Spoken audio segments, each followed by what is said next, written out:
2025년 7월 8일 화요일 새벽기도입니다.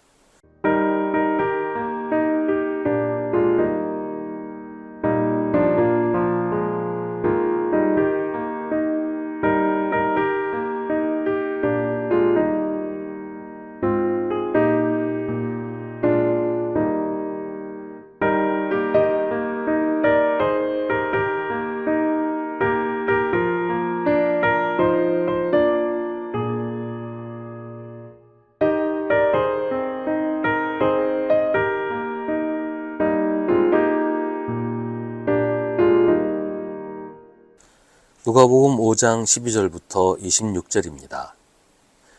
예수께서 어떤 동네에 계실 때 온몸에 나병이 든 사람이 찾아왔다. 그는 예수를 보고서 얼굴을 땅에 대고 엎드려 간청하였다. 주님, 하고자 하시면 나를 깨끗하게 해주실 수 있습니다.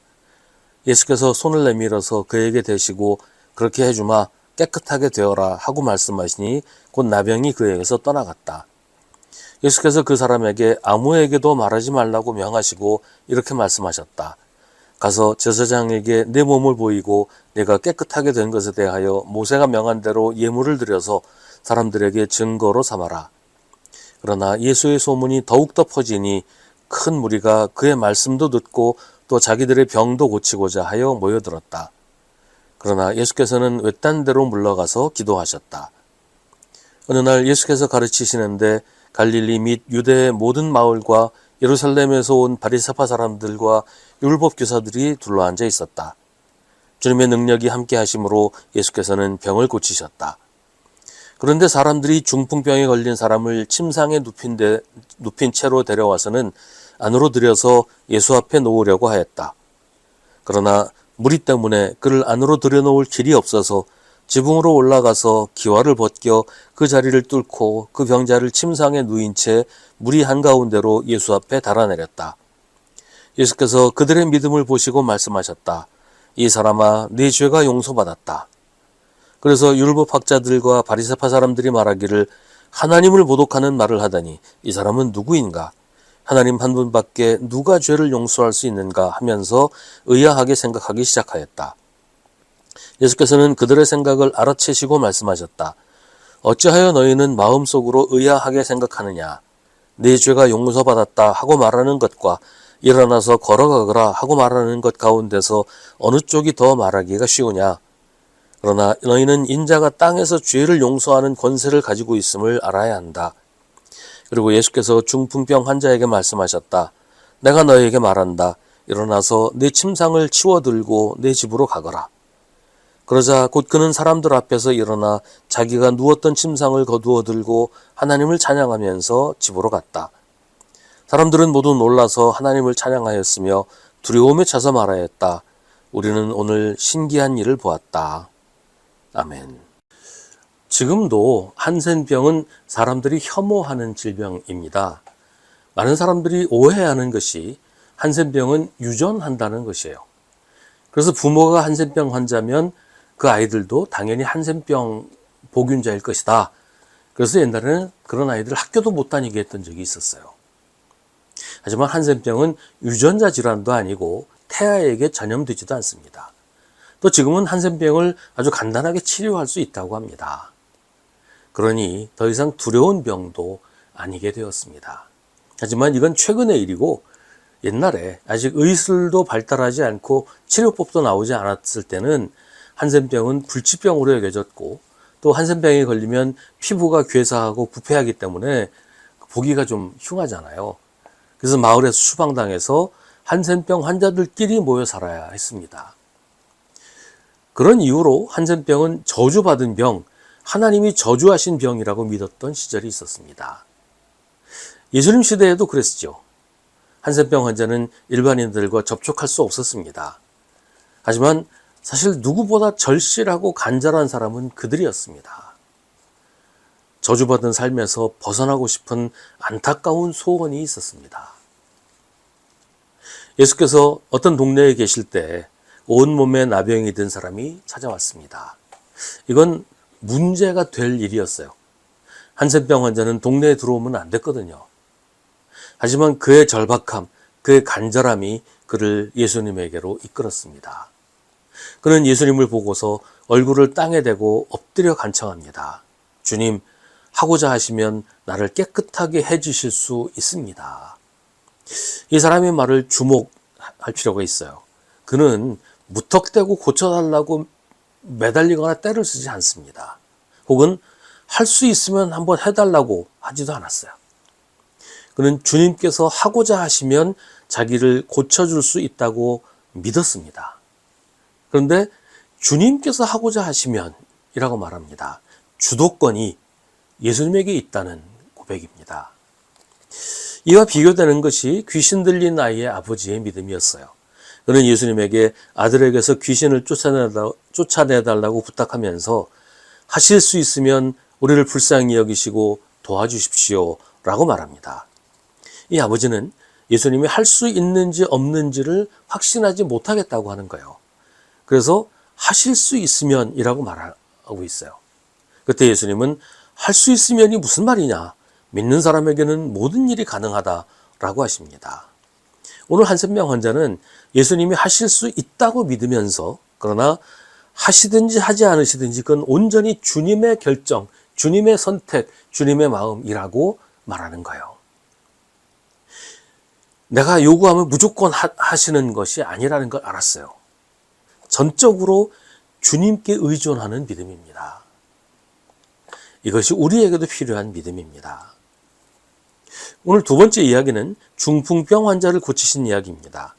중풍병 걸린 사람은 혼자서는 거동할 수 없기 때문에 친구들이 그를 침상에 눕혀서 데리고 왔습니다. 예수께서 그들의 믿음을 보시고 말씀하십니다. 이 사람아, 네 죄가 용서받았다.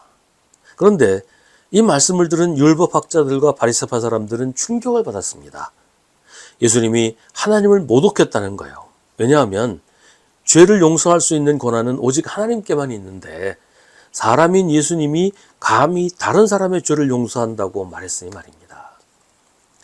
이에 대해서 예수님은 네 죄가 용서받았다라고 말하는 것과 일어나서 걸어가거라 하고 말하는 것 가운데 어느 쪽이 더 말하기가 쉬우냐고 반문하십니다. 그러니까 일어나서 걸어가거라 하고 말하는 것이 더 쉽다는 그런 얘기인데 얼핏 생각하면 내 죄가 용서받았다라고 하는 것이 더 쉽지 않을까요? 죄가 용서받았다고 말하면 병이 낫지 않아도 뭐 상관없잖아요. 병은 낫지 않았지만 너 죄는 용서받았어. 뭐 이렇게 얘기를 할 수가 있잖아요. 근데 이건 그 시대의 사고방식은 아니에요. 당시에는 뭐 중풍병자나 앞서 보았던 한센병처럼 사람이 고칠 수 없는 병은 죄 때문이라고 생각을 했거든요. 죄 때문에 하나님의 벌을 받은 것이라고 믿었던 거지요. 그래서 요한복음 9장에 나오는 날 때부터 시각장애인인 사람을 두고 그가 그렇게 된 것이 누구의 죄 때문이냐고 예수님의 제자들이 묻기도 합니다. 그러니까 지금 예수님이 내 죄가 용서받았다라고 말씀하시는 것은 죄로 인해 생긴 병을 고쳐주신다는 뜻이고 사람들도 그렇게 받아들였어요. 그러니까 만약에 이 사람이 낫지 않으면 예수님은 병도 못 고치고 신성모독도 하고 아주 중한 죄를 범하는 그리고 망신은 망신대로 당하는 그런 상황이 되는 거예요. 그러니까 이렇게 말하는 건 너무나 어려운 일인 거죠. 또 당시에 병을 고친다는 사람들이 많이 있었어요.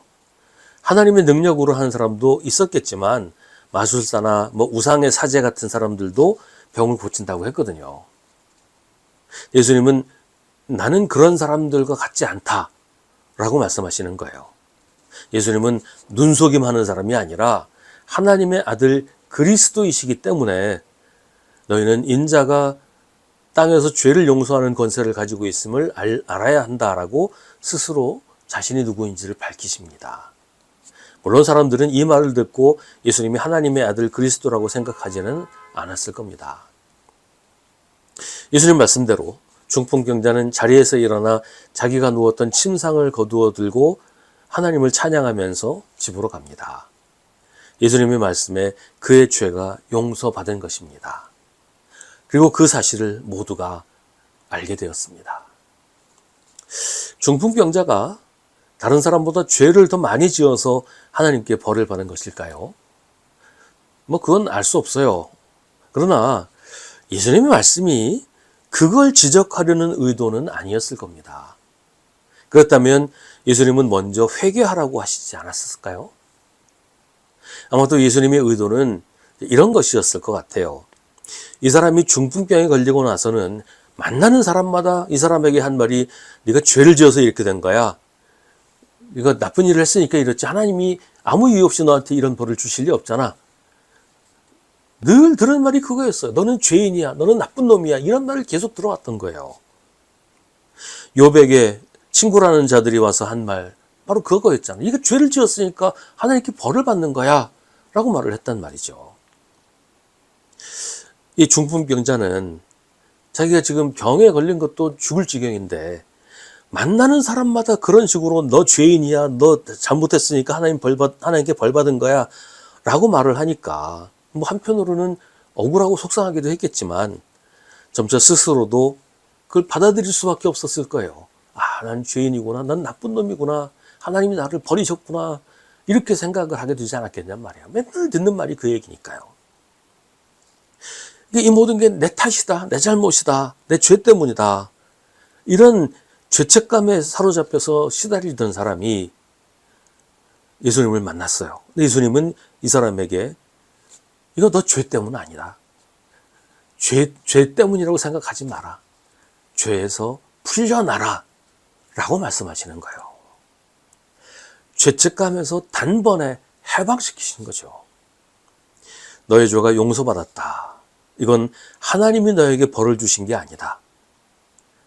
더 이상 죄책감에 사로잡혀서 위축되고 주눅들고 한탄하지 마라. 너의 죄가 용서받았다. 그래서 그 사람은 병에서 낫고 하나님을 찬양했습니다. 병에 걸리거나 나쁜 일이 생기면 그걸 죄 때문이라고 하면서 하나님이 벌 주셨다, 하나님의 벌 받았다 말하는 사람들이 있어요. 하지만 그건 틀렸습니다. 그건 아무도 모르는 일이기 때문이에요. 실제로 하나님이 벌을 주신 것일 수도 있지만 사람이 알 수 없어요. 예수님이 남해에서 시각장애인인 사람을 두고 하신 말씀을 기억해야 합니다. 이 사람이 죄를 지은 것도 아니요, 그의 부모가 죄를 지은 것도 아니다. 하나님께서 하시는 일들을 그에게서 드러내시려는 것이다. 하나님은 우리를 아끼고 사랑하시는 우리의 아버지이시지 우리에게 벌 주기를 좋아하고 기뻐하시는 심술궂은 왕이 아닙니다. 우리에게 환난이 닥치면 우리는 먼저 하나님의 사랑을 기억해야 합니다. 아, 내가 벌 받는구나 라고 생각하기 전에 그럼에도 불구하고 하나님은 지금도 나를 사랑하신다 라고 생각해야 합니다. 그게 사실이기 때문이에요. 나에게도 혹은 다른 사람에게도 함부로 너 죄 지어서 그래, 하나님이 벌 주시는 거야 라는 말 하면 안 됩니다. 그거야말로 하나님을 모욕하는 것입니다.